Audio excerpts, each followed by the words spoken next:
আসসালামু আলাইকুম শিক্ষার্থীবৃন্দ, আশা করি তোমরা সবাই ভালো আছো।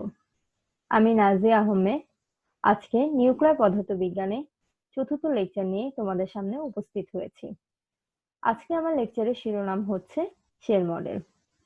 আমি গত লেকচারটিও আমার দ্বিতীয় অধ্যায় শেল মডেল উপর দিয়েছিলাম। আজকে শেল মডেল উপর আমার দ্বিতীয় লেকচার।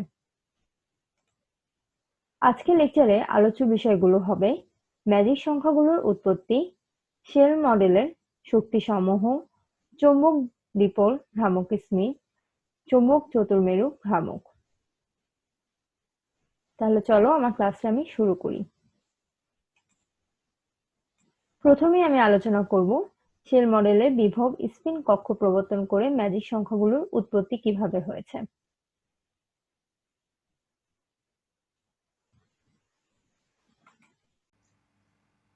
বিভিন্ন বিজ্ঞানীর প্রস্তাব অনুযায়ী 28, 50, 82 এবং 126 ম্যাজিক সংখ্যাগুলোর উৎপত্তি করতে হলে কেন্দ্রীয় প্রতিসম বিভবের সাথে স্পিন অরবিট বিভব যোগ করতে হবে, যা আমরা গত লেকচারেই জেনেছি। আর এর ফলেই J = L ± ½ এ বিভাজন ঘটে, যেখানে J হচ্ছে টোটাল অ্যাঙ্গুলার মোমেন্টাম অর্থাৎ মোট কৌণিক ভরবেগ, আর L হচ্ছে কক্ষীয় কৌণিক ভরবেগ। স্পিন অরবিট বিভব থেকে আমরা জানি যে VLS = FR_L.S। এটি হচ্ছে স্পিন অরবিট ইন্টারঅ্যাকশন বা স্পিন অরবিট বিভবের গাণিতিক রূপ, যেখানে L দিয়ে অরবিটাল অ্যাঙ্গুলার মোমেন্টাম আর S দিয়ে স্পিন অ্যাঙ্গুলার মোমেন্টাম বোঝানো হয়েছে। আর FR হচ্ছে স্পিন অরবিট বিভবের রেডিয়ান্স অংশ, আর S হচ্ছে স্বকীয় স্পিন। এখন মোট কৌণিক ভরবেগ সমান সমান আমরা লিখতে পারি J = L + S। মোট কৌণিক ভরবেগ হচ্ছে কক্ষীয় কৌণিক ভরবেগ এবং স্পিন কৌণিক ভরবেগের যোগফল। এটাকে যদি আমরা স্কয়ার করে দিই তাহলে J² = L² + 2LS + S²। L.S এই দুটোর ওপরে অবশ্যই ভেক্টর চিহ্ন দিতে হবে। L.S = আমরা যদি এখন L.S এর মান বের করতে চাই তাহলে L.S = সবকিছু আমাদেরকে রাইট সাইডে নিয়ে যেতে হবে, আর L.S কে আমাদের লেফট সাইডে নিয়ে যেতে হবে। তাহলে মান যদি বের করতে চাই তাহলে এখানে J² - L² - S² থাকে, আর L.S এর সাথে এখানে একটি 2 আছে, তো সেটা এখানে চলে গেলে অর্থাৎ সেটা যদি সাইড চেঞ্জ করে ফেলে তাহলে ভাগ আকারে হয়ে যাবে। তাহলে এখন L.S এর প্রত্যাশিত মান হলো L.S = ½ J² - L² - S²। এখানে আমরা J² এটাকে লিখতে পারি J × J + 1 L - L × L + 1 - S × S + 1। এটিকে আমরা 1 নম্বর সমীকরণ দিয়ে রাখব। নিউক্লিয়নের স্পিন হাফ হওয়ায় আমরা পাই J = L ± S।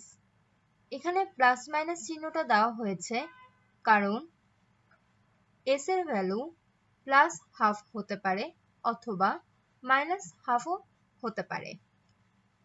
তো S এর ভ্যালুটা আমরা এখানে বসিয়ে দিয়েছি L ± এটাকে যদি একটু ভেঙে লিখি তাহলে লিখতে পারবো L +½ L -½ অর্থাৎ যে দুটো ভ্যালু হবে। এখন প্রত্যেকটি ভ্যালুর মান আমরা 1 নম্বর সমীকরণে বসাবো এবং একটা ভ্যালু বের করে নিয়ে আসবো L.S এর। তাহলে 1 নম্বর সমীকরণে আমরা যখন J = L + ½ এর মান বসাবো তখন কি হয় চলো দেখে নিই। L.S 1 নম্বর সমীকরণে লেফট হ্যান্ড সাইডে ছিল L.S = ½ J এর যে ভ্যালুটা আমরা এল প্লাস হাফ বসিয়েছি। তাহলে 1 নম্বর সমীকরণে ছিল কি জে ইন্টু জে প্লাস 1। তাহলে এখানে এল প্লাস হাফ, যেটা জে এর value, into L plus half plus 1। Then 1 number সমীকরণে ছিল minus L square minus L minus half into half plus 1। 1 number সমীকরণ থেকে আমরা জাস্ট জে এর ভ্যালুটা বসিয়ে দিয়েছি। এখন আমরা ক্যালকুলেশন করব। ক্যালকুলেশন করলে এখানে দেখো L plus half plus 1, half plus 1 এটাকে যদি যোগ করি তাহলে 3/2 আসে। তাহলে এখানে আমরা 3/2 লিখব, আর এখানে হাফ প্লাস 1 যোগ করলে 3/2 আসে। তাহলে আলটিমেটলি ক্যালকুলেশন করলে হাফ এল স্কোয়ার, এখানে আবার এই দুটো অংশকে আমরা গুণ করে দিয়েছি, এই দুটো অংশকে গুণ করলে এতটুকু পাই আমরা। কিভাবে পাই? L square then plus 3/2 plus half L plus half 3/2, half into 3/2 তাহলে হয় 3/4, আর বাকি যা ছিল তা আমরা এখানে লিখেছি। দেন ক্যালকুলেশন করলে half 3l plus L minus 2l/2 আসে। জাস্ট এখানে আমরা যোগ বিয়োগ করেছি, ইজি ক্যালকুলেশন। এটাকে যদি ক্যালকুলেট করি তাহলে উপরে থাকবে 2l আর নিচে থাকবে হচ্ছে 2। দেন এই 2 আর এইখানে 2টা কাটাকাটি চলে যাবে, থাকবে হচ্ছে হাফ এল অথবা l/2, অর্থাৎ l ডট s এর ভ্যালু হবে l/2 যখন j is equal two l plus half.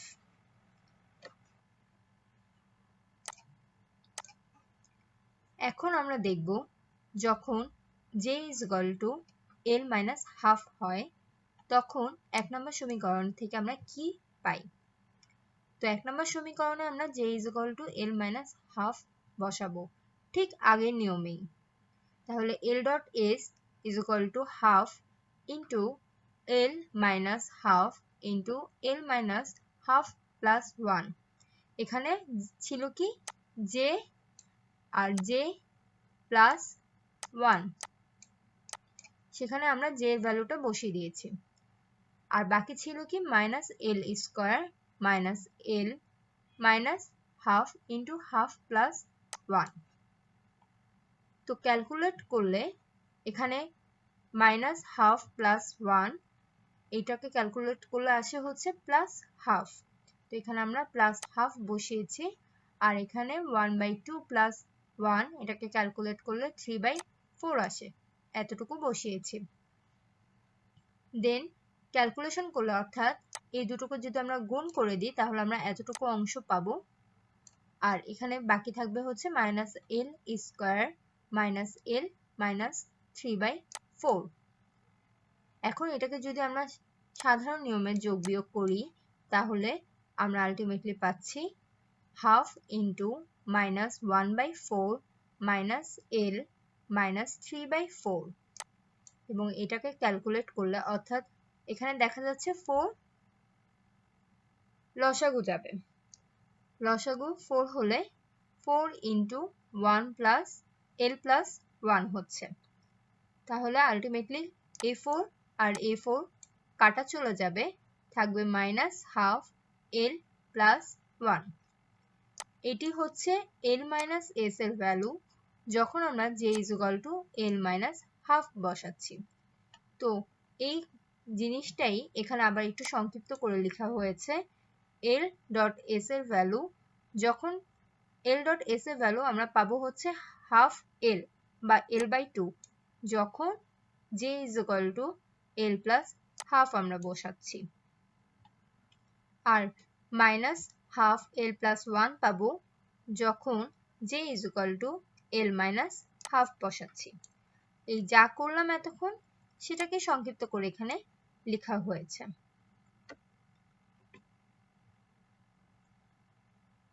সুতরাং কেন্দ্রীয় মান থেকে শক্তির চ্যুতি হলো, অর্থাৎ শক্তি ডিফারেন্সটা হলো কি হতে পারে? Delta ENI J is equal to L plus half। যখন J এর ভ্যালুটা L plus half হবে তখন এটা ছিল হচ্ছে সূত্রটা minus L dot S integral minus infinity থেকে plus infinity psi star NL R FR psi NL DQ R। এই সূত্রটা মনে রাখতে হবে।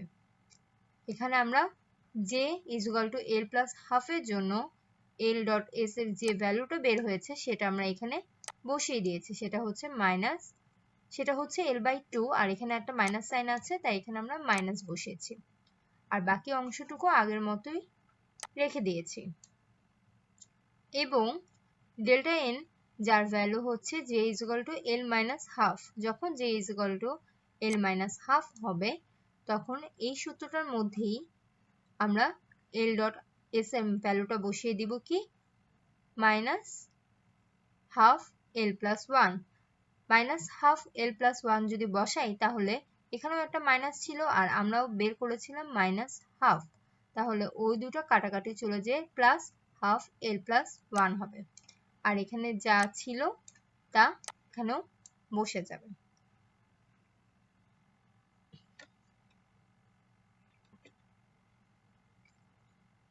আমরা দেখলাম কি আমরা দুইটা জন্যই এনার্জি বের করেছি, L plus half এর জন্য এনার্জি বের করেছি, L minus half এর জন্য এনার্জি আমরা বের করেছি।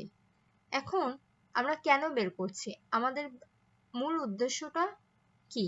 আমাদের মূল উদ্দেশ্যটা হচ্ছে এই যে দুটো লেভেল, একটা হচ্ছে L plus half আর একটা হচ্ছে L minus half, এই যে দুটো লেভেলে ভাগ হয়ে গেছে, এই দুটো লেভেল বা এই দুটো স্পিন কক্ষ যুগলের মধ্যে যে পার্থক্যটা সেটা কত সেটা আমাদেরকে বের করতে হবে। এনার্জির পার্থক্যটা কত, স্পিন কক্ষ যুগলের পার্থক্যটা কত, তো সেটা বের করার জন্য আমরা এনার্জিটা বের করে নিয়েছি। এখন আমরা এনার্জির ডিফারেন্স বের করব। আমরা দুটো আলাদা আলাদা স্তরের এনার্জি বের করে ফেলেছি, এখন আমাদের কাজ হচ্ছে এনার্জি ডিফারেন্সটা বের করতে হবে। এনার্জি ডিফারেন্স বের করার জন্য আমরা কি জানি, যার এনার্জি বেশি সেখান থেকে কম এনার্জি মাইনাস করতে হবে। তো এখানে আপার লেভেলটা হচ্ছে J is equal to L minus half, অর্থাৎ এর এনার্জিটা বেশি, তো J is equal to L minus half হলে এনার্জিটা কত হয় সেটা আমরা লিখব। আর লোয়ার লেভেল যেটা ছিল J is equal to L plus half, J is equal to L plus half হলে এনার্জিটা কত হয় সেটা আমরা লিখব। তো দুটো যখন আমরা লিখি দেখা যায় দুটো রাশির মধ্যে এই অংশটুকু হচ্ছে কমন যাচ্ছে, তো এতটুকুকে আমরা কমন নিয়ে বাকি কাজগুলো করেছি। এখানে আগে স্লাইডটা থেকে একটু দেখি, এখানে ছিল হচ্ছে পাশে আমরা এটা লিখেছি, এখানে ছিল হাফ L plus 1, তাহলে half L plus 1 minus L/2 হবে, তাহলে মাইনাস মাইনাসে প্লাস হয়ে যেত, এখানে তাই হয়েছে half L plus 1 plus L/2 হয়েছে। এখানে কিন্তু মাইনাস আর এখানে যেহেতু আমরা মাইনাসই করছি তাহলে মাইনাসে মাইনাসে প্লাস হয়ে গেছে। একবারে আমরা একটা লাইন স্কিপ করে এখানে লিখেছি। দেন এতটুকু অংশকে আমরা লিখতে পারি FR, আর এটাকে ক্যালকুলেট করলে হাফ আসে 12 plus 1, এখানে একটা L আছে এখানে একটা L আছে, তাহলে 12 plus 1। তো এই ভ্যালুটাকে যদি আমরা উঠিয়ে দিই, অর্থাৎ একটা কনস্ট্যান্ট ভ্যালুকে আমরা উঠিয়ে দিতে হলে এখানে একটা সমানুপাতিক চিহ্ন চলে আসবে, তাহলে delta ENL is proportional to 2L plus 1। যে কোনো কনস্ট্যান্ট ভ্যালু আমরা যেরকম সমানুপাতিক চিহ্ন উঠিয়ে দিয়ে একটা কনস্ট্যান্ট নিয়ে আসি, ঠিক একইভাবে একটা কনস্ট্যান্ট ভ্যালুকে উঠিয়ে দিয়ে আমরা সেখানে সমানুপাতিক চিহ্ন আনতে পারি। তাহলে আলটিমেটলি আমরা দেখতে পাচ্ছি যে শেল মডেলের বিভবের জন্য স্পিন কক্ষ যুগলের পার্থক্য 12 plus 1 এর সমানুপাতিক হয়। স্পিন কক্ষ যুগলের পার্থক্যটা হবে কি 12 plus 1 এর সমানুপাতিক। এখানে শেল মডেলের শক্তিসমূহ চিত্রের মাধ্যমে দেখানো হয়েছে, অর্থাৎ কিভাবে ম্যাজিক সংখ্যার আসলে উৎপত্তি হয়েছে সেটা এখানে দেখানো হয়েছে। তো এই কঠিন জিনিসটা খুবই ইন্টারেস্টিং ভাবে বোঝার জন্য আমি এখানে একটা ছক ড্র করেছি। এই আগের স্লাইডে যে চিত্রটা আমরা দেখলাম সেটাই আমি এখন এখানে বোঝাবো, এবং ব্যাপারটা খুবই ইন্টারেস্টিং। একটু মনোযোগ সহকারে শুনলে তোমরা খুব সহজেই ধরে ফেলতে পারবে। তো এই ছকটা করার আগে আমাদের কিছু রুলস জানতে হবে। এখানে আমি রুলস গুলো লিখেছি। কিছু রুলস আমাদেরকে জানতে হবে। প্রথম যে রুলসটা সেটা হচ্ছে for different n there are different I and always l is less than or equal n। অর্থাৎ n এর ভ্যালু বিভিন্ন ভ্যালুর জন্য l এর ভ্যালুগুলো বিভিন্ন হবে। এখানে l কি?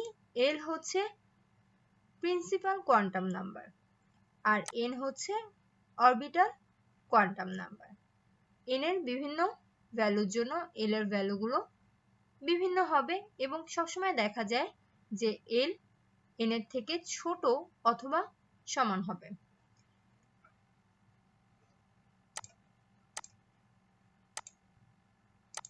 আচ্ছা, এখানে আমরা n লিখেছি, l লিখেছি এবং দেখা যাচ্ছে যে প্রত্যেকটার ক্ষেত্রেই n এর ভ্যালুগুলো জন্য l এর ভ্যালুগুলো সবসময় বিভিন্ন হচ্ছে এবং l এর ভ্যালুগুলো n এর থেকে ছোট বা সমান হচ্ছে।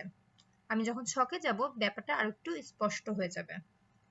দেন দ্বিতীয় নাম্বারটা for even n there use even l and for odd n there use odd l। অর্থাৎ ইভেন n এর জন্য আমরা যদি একটু নিচে থেকে শুরু করি, 0 এর জন্য 0 হয়েছে, ইভেন n এর জন্য ইভেন l হচ্ছে এবং দেখা যাচ্ছে n এর ভ্যালুটা হচ্ছে l এর সমান। তো আমাদের রুলস দুটোই ফলো করছে। আবার n এর ভ্যালু 1 এর জন্য l এর ভ্যালু 1 হচ্ছে, এখানেও আমাদের প্রথম দুটো রুলস ফলো করছে। তৃতীয় নাম্বারটা n এর ভ্যালু 2 এর জন্য l এর ভ্যালু 0 এবং 2 হচ্ছে। এখানে 0 2 কেন হলো, 0 1 2 কেন হলো না, অর্থাৎ 1 কেন স্কিপ গিয়েছে? 1 স্কিপ গিয়েছে এই কারণে আমি দ্বিতীয় নাম্বার রুলসে বলেছি যে n এর ভ্যালু যখন ইভেন হবে তখন আমরা শুধুমাত্র ইভেন l গুলো ইউজ করব।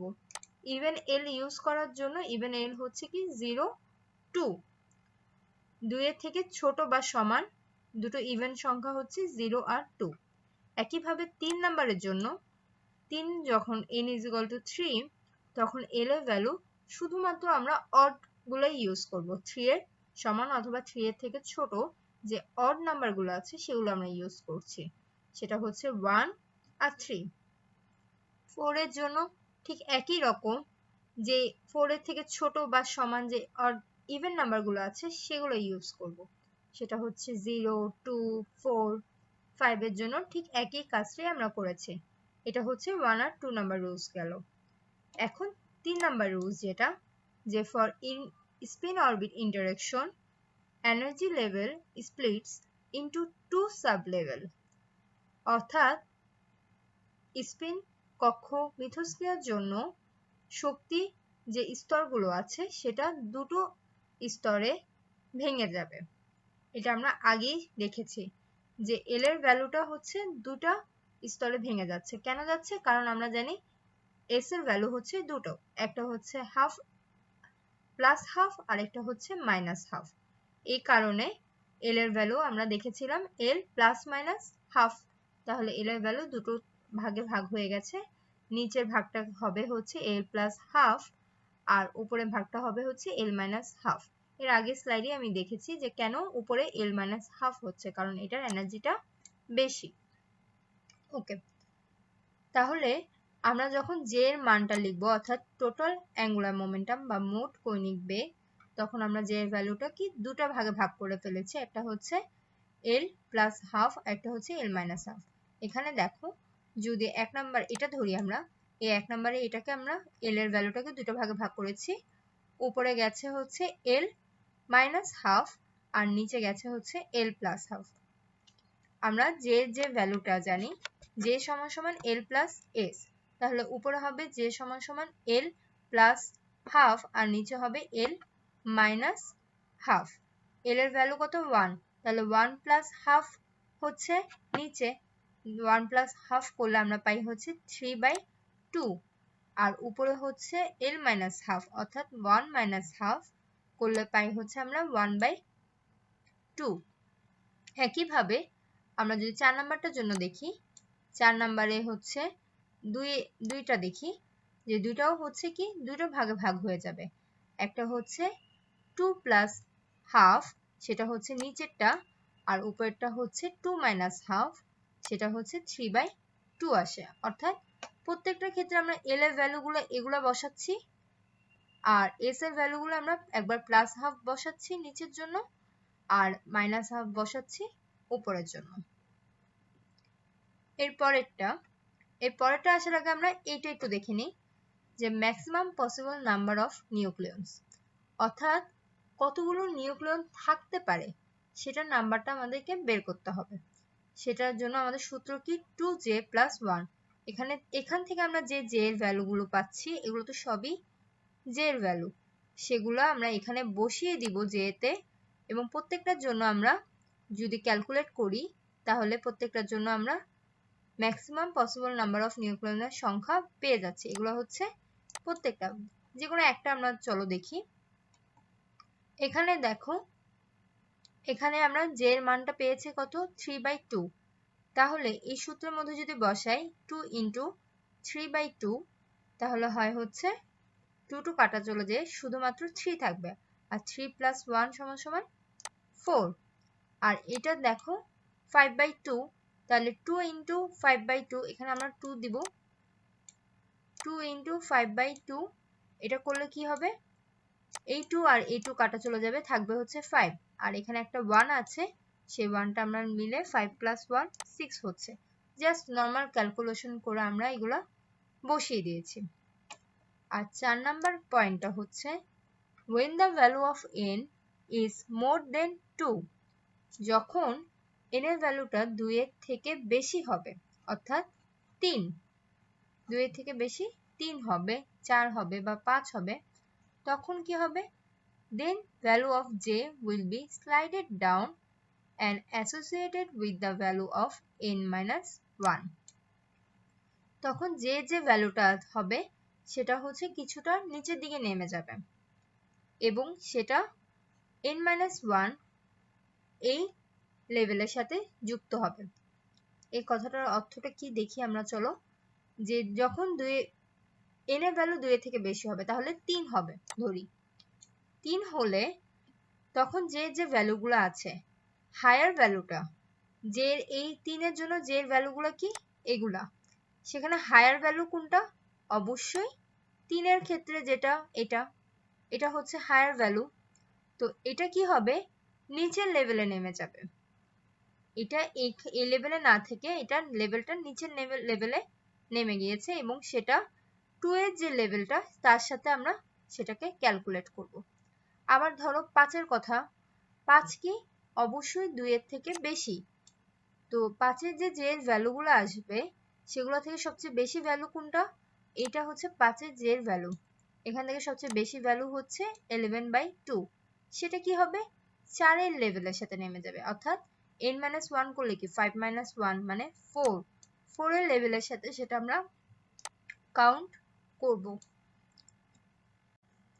এখন চলো তাহলে দেখি এই ম্যাজিক নাম্বারগুলো কিভাবে তৈরি হয়েছে। যখন আমরা n = 0 বসাবো তখন l এর ভ্যালুটাও 0 হবে আর 0 হলে j এর ভ্যালুটা 0 + হাফ হবে। আর maximum possible number of nucleons, এখানে j এর ভ্যালুটা আমরা হাফ বসাবো তাহলে 2 × হাফ তাহলে 1 আসে +1 = 2 আসে, তাহলে প্রথম ম্যাজিক সংখ্যাটা আমাদের বের হয়ে গেল। এবার দ্বিতীয় অংশ, n = যখন 1 হবে তখন l এর ভ্যালুটাও 1 হবে এবং সে 1টা হচ্ছে দুটো অংশে ভাগ হয়ে যাবে। ভাগ হয়ে গেলে প্রথম উপরের অংশটা হবে কি এল মাইনাস হাফ, অর্থাৎ 1 মাইনাস হাফ সমান সমান হাফ, আর নিচের অংশটা হবে এল প্লাস হাফ অর্থাৎ 3/2। এখন এই হাফ এর জন্য আর 3/2 এর জন্য আমরা জে এর ভ্যালু বের করেছি। কিভাবে বের করেছি? জে এর মধ্যে আমরা একবার হাফ বসিয়েছি, তাহলে 2 ইন্টু 2 কাটা চলে যে 1 প্লাস 1 2 হচ্ছে, যেটা এখানে হয়েছিল। আর একবার বসিয়েছি জে এর মধ্যে 3/2, 3/2 বসালে 2 2 কাটা যাবে, তাহলে থাকবে হচ্ছে 3 প্লাস 1, এখানে 4 হলো। জাস্ট নর্মাল ক্যালকুলেশন গুলো আমরা এখানে করেছি। তাহলে এখন করতে হবে 4 প্লাস 2 সমান সমান 6 চলে আসে। আর টোটাল নাম্বার অফ নিউক্লিয়স বের করার জন্য আমাদের কাজ করতে হবে নিচের থেকে উপরে যোগ করতে হবে। তাহলে 6 প্লাস 2 8, তাহলে আমাদের দ্বিতীয় ম্যাজিক সংখ্যাটা বের হয়ে আসলো। এবার n is equal to 2 এর জন্য কি হবে?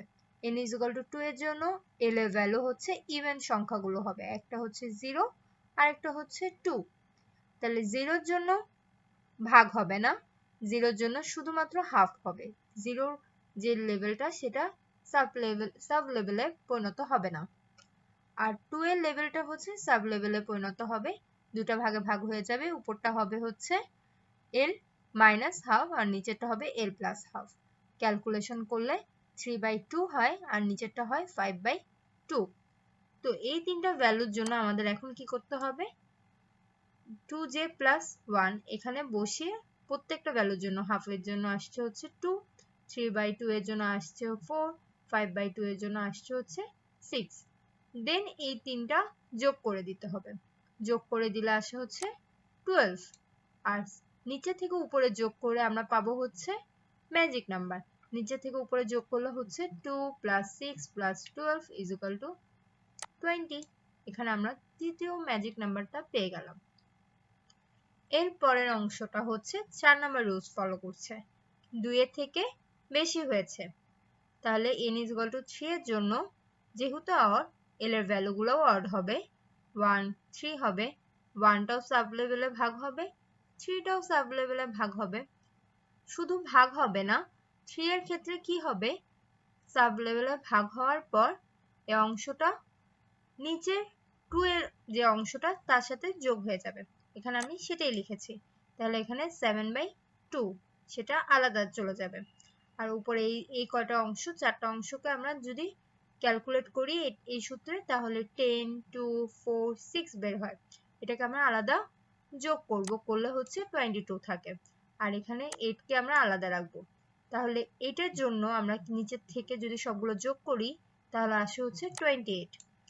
আর 22 এর জন্য আমরা নিচে থেকে যদি সবগুলো যোগ করি তাহলে আসে হচ্ছে 50।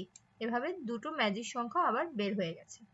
এই নিয়মে বাকি 4 5 গুলো আমাদেরকে করতে হবে এবং আলটিমেটলি আমরা সবগুলোই ম্যাজিক সংখ্যা বের করে নিয়ে আসব। এই ছকটা অনেক অনেক মজার এবং ইন্টারেস্টিং। একটু যদি তোমরা বুঝে যেতে পারো তাহলে তোমরা খুব ইজিলি নির্ভুলভাবে ছকটা কমপ্লিট করতে পারবে। আশা করি তোমরা সবাই বুঝতে পেরেছো।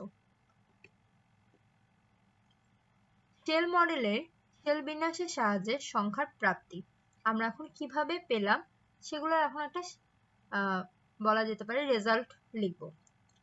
প্রথমটা হচ্ছে l is equal to 0 ব্যতীত শুধু কেন্দ্রীয় বিভব থেকে প্রাপ্ত সকল শক্তি স্তর বিভাজিত হয়ে দুই স্তর সৃষ্টি করে, অর্থাৎ l is equal to 0 এটাই শুধুমাত্র একটা স্তর থাকবে, বাকি সবগুলো দুটো স্তরে ভাগ হয়ে যাবে।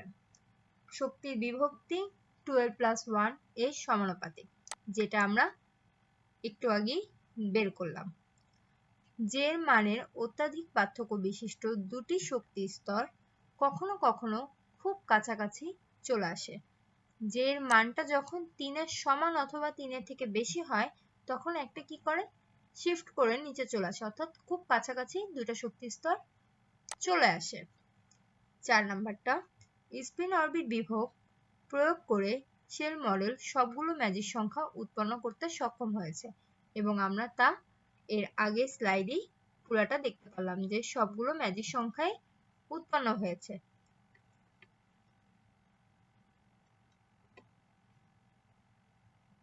অযুগ্ম এই নিউক্লিয়াসের ক্ষেত্রে চৌম্বক দ্বিপোল ভ্রামকের স্মিথ।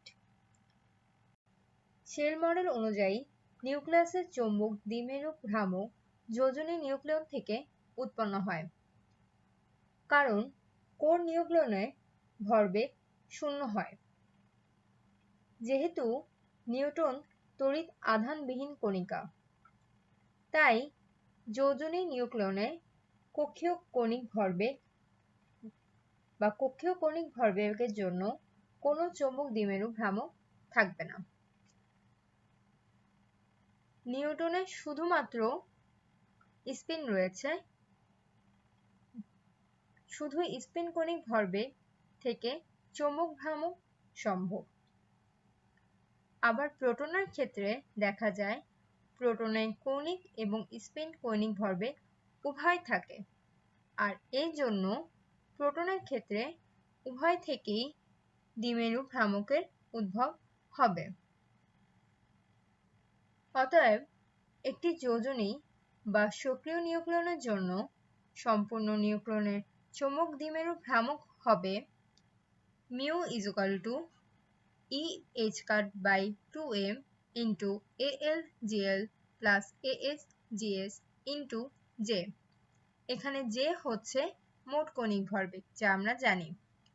আর E(h)/2m হচ্ছে μn। একে যদি আমরা এক নিউক্লিয়ার ম্যাগনেট্রন ধরি, তাহলে 1 হলে এখানে 1 নম্বর সমীকরণটা দাঁড়ায় mu AlGl plus AsGs into J। এখানে G কি? G হচ্ছে ল্যান্ডো ফ্যাক্টর। আর একে নিম্নরূপ ভাবে প্রকাশ করা যায়, G সমান সমান 1 plus J into J plus 1 plus S into S plus 1 minus L into L plus 1 by 2J into J plus 1। এটা হচ্ছে G এর মান, এটা মনে রাখতে হবে।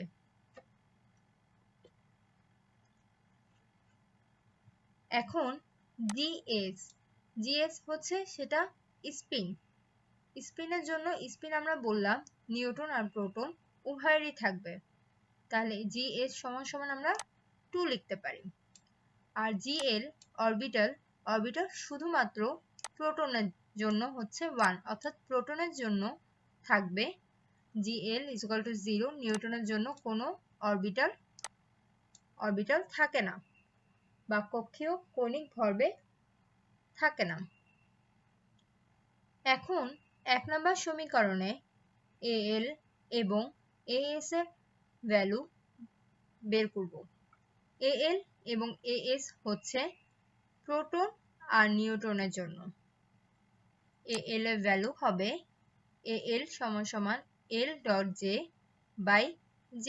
স্কয়ার সমান সমান L.J, এটা সমান সমান আমরা লিখতে পারি J into J plus 1 plus L into L plus 1 minus S into S plus 1, আর নিচে হবে 2J into J plus 1। এখানে প্লাস সাইন হচ্ছে প্রোটনের জন্য, আর নিউট্রনের জন্য এখানে মাইনাস সাইন হবে। এই দুটো সমীকরণ দেখতে অনেকটা সেম হলো, কিছু পার্থক্য আছে। এখানে প্রোটনের জন্য L ভ্যালুতে প্লাস হচ্ছে আর এটা মাইনাস হচ্ছে, আর নিউট্রনের জন্য As এর ভ্যালুতে এটা মাইনাস হচ্ছে, এটা প্লাস হচ্ছে। এখন Al আর As এর ভ্যালু বের করার জন্য আমাদেরকে J এর মানটা বসাতে হবে।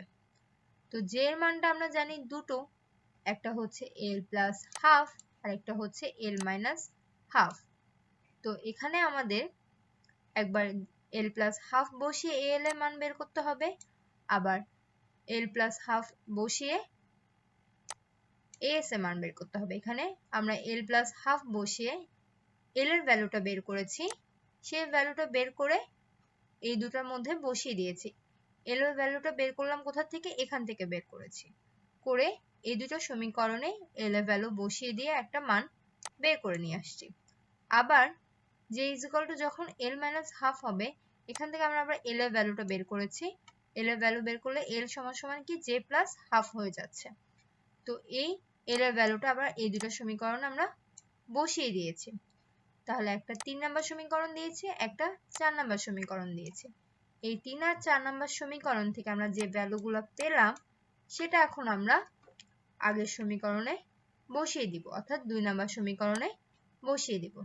তো 2 নাম্বার সমীকরণে বসিয়ে দিলে মিউ সমান সমান j মাইনাস হাফ, এখানে এর ভ্যালু এল এর value j minus half gl plus এটা হচ্ছে s এর ভ্যালু হাফ gs, যখন আমরা j সমান সমান l প্লাস হাফ পেয়েছি। আবার যখন j সমান সমান l মাইনাস হাফ, তখন আমরা l এর ভ্যালু বসালাম j প্লাস 3/2, যেটা আমরা একটু আগে বের করেছি, আর s এর ভ্যালু বসালাম হাফ, যেটাও আমরা একটু আগে বের করেছি। অতএব জোড় ও বেজোড় নিউট্রনের নিউক্লিয়াসের জন্য পাই mu is equal to mu n যখন j সমান সমান l প্লাস হাফ আর minus j by j plus 1 mu n যখন j সমান সমান l মাইনাস হাফ। আবার বিজোড় প্রোটন ও জোড় নিউট্রনের জন্য আমরা পাই একইভাবে এই দুটা ভ্যালু আমরা পেয়েছি যে দুটা ভ্যালুর জন্য। এখন 6 নাম্বার আর 7 নাম্বার সমীকরণ হতে প্রাপ্ত চৌম্বক দ্বিমেরু ভ্রামককে স্মিথ বলা হয়। আর মুক্ত প্রোটনের জন্য মিউপি হবে হাফ জিএস, যেখানে মিউপির ভ্যালুটা আমরা পাবো প্লাস 2.793 মিউএন। আর মুক্ত নিউট্রনের জন্য হবে মিউএন হাফ জিএস, যেখানে আমরা মিউএন এর ভ্যালু পাবো মাইনাস 1.914 মিউএন। অর্থাৎ অযুগ্ম এই নিউক্লিয়াসের ক্ষেত্রে চৌম্বক দ্বিপোল ভ্রামকের স্মিথ মান আমরা বের করে ফেললাম। চৌম্বক চতুর্মেরু ভ্রামক। আমরা এখন একটা নিউক্লিয়াস বিবেচনা করি যার আকৃতি হচ্ছে উপগোলকীয় এবং ধারণা করি সেখানে সুষম আধান বিন্যস্ত রয়েছে। এখন এই নিউক্লিয়াসে এক্স প্রাইম, ওয়াই প্রাইম এবং জেড প্রাইম অক্ষ বরাবর ব্যাসার্ধ যথাক্রমে বি, বি এবং এ। তাহলে সে নিউক্লিয়াসের চৌম্বক চতুর্মেরু ভ্রামকের গাণিতিক রাশিমালা হবে q সমান সমান 2z/5 into a square minus b square. এখানে a এবং b হচ্ছে নিউক্লিয়াসের ব্যাসার্ধ। এখন এই রাশিমালা হতে নিউক্লিয়াসের আকৃতির সাথে যে এর মানের পরিবর্তন ঘটে তা বের করার জন্য আমরা কিছু শর্ত আরোপ করব। প্রথম শর্তটা হচ্ছে যখন b = a হয়, অর্থাৎ ব্যাসার্ধ b = a হয়, তখন কি হবে, এখানে যদি আমরা b = a বসাই তাহলে এটাও a হয়ে যাবে। তো আলটিমেটলি এটা কাটাকাটি চলে যায় 0 হবে। তো q মানটা 0 চলে আসছে। 0 চলে আসা মানে নিউক্লিয়াসে চতুর্মেরু ভ্রামকের মান 0 হয়ে যাচ্ছে। অর্থাৎ একটি নিউক্লিয়াস যদি সম্পূর্ণরূপে গোলাকৃতি হয় তাহলে তার চতুর্মেরু ভ্রামক থাকে না, সেখানে 0 হয়ে যায়। কারণ গোলাকৃতি কেন, আমরা বলেছি সব দিকে ব্যাসার্ধটা সমান। তাহলে গোলাকৃতি হলে নিউক্লিয়াসে চৌম্বক চতুর্মেরু ভ্রামকের মান 0 হয়ে যাবে। এখন দ্বিতীয় শর্ত অনুযায়ী যদি b এর মান a থেকে ছোট হয়, b এর মান a থেকে যদি ছোট হয় তাহলে a এর মান বড়, তার মানে এতটুকু অংশ আসছে পজিটিভ। পজিটিভ আসলে q এর মান আলটিমেটলি পজিটিভ আসছে। আর এর ফলে একটি ঊর্ধ্বলম্বিত উপগোলাকৃতি নিউক্লিয়াসে সৃষ্টি হয়। আর এই নিউক্লিয়াসে তড়িৎ চতুর্মেরু ভ্রামক ধনাত্মক হয়। এখানে আমরা দেখতেই পাচ্ছি ঊর্ধ্বগোলাকৃতি হয়েছে, মানে উপরের দিক দিয়ে উপগোলাকৃতি একটা নিউক্লিয়াসের সৃষ্টি হয়েছে। আর এখানে এ ধরনের নিউক্লিয়াসে চৌম্বক চতুর্মেরু ভ্রামকের মান কি হবে, ধনাত্মক হবে, যেহেতু 0 থেকে বড়। এখন যদি আবার b এর ভ্যালুটা a এর থেকে বড় হয়, অর্থাৎ এই রাশি এই অংশটুকু বড় হয়ে গেলে কি হবে, q এর ভ্যালুটা আলটিমেটলি নেগেটিভ চলে আসবে। যদি নেগেটিভ চলে আসে তাহলে আমরা একটা পার্শ্বলম্বিত উপকূলাকৃতি নিউক্লিয়াস দেখতে পারবো, মানে পাশের থেকে লম্বা। আর এই ধরনের নিউক্লিয়াসে তড়িৎ চতুর্মেরু ভ্রামক হচ্ছে ঋণাত্মক হবে। তো এভাবেই চৌম্বক চতুর্মেরু ভ্রামকের বিভিন্ন শর্ত আরোপ করে আমরা নিউক্লিয়াসের যে আকৃতি পরিবর্তন হয় মানের সাথে সাথে তা দেখতে পেলাম। তাহলে তোমাদের পড়া আজকে এখানেই শেষ করছি। আজকে আমি খুব ইন্টারেস্টিং কিছু টপিকস নিয়ে আলোচনা করলাম। আশা করি তোমরা বুঝতে পেরেছো। আজকের লেকচারে রেফারেন্সেস গুলো হবে nuclear physics, structure of the nucleus, masters of masters. তাহলে এখানেই তোমাদের শেল মডেল অধ্যায়টি শেষ হলো। আগামী লেকচারে আমি একটি নতুন অধ্যায় নিয়ে আসবো, সেটা হচ্ছে সমষ্টিগত মডেল বা কালেকটিভ মডেল। ততদিন পর্যন্ত সবাই ভালো থাকবে, সুস্থ থাকবে। সবাইকে ধন্যবাদ।